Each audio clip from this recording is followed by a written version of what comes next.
前回のあらすじ。上尾台から犬山周りで岐阜に行く大回りを始めました。途中三垣野で降ろされてやたら新しそうな電車に乗り換えましたが、それなりに見どころがありつつ岐阜に到着しました。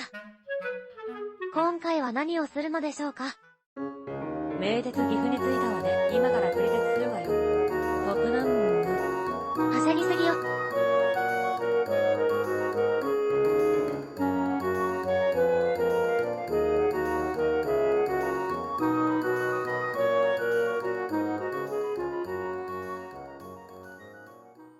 今からこのパノラマスーパーに乗って名古屋まで向かいます。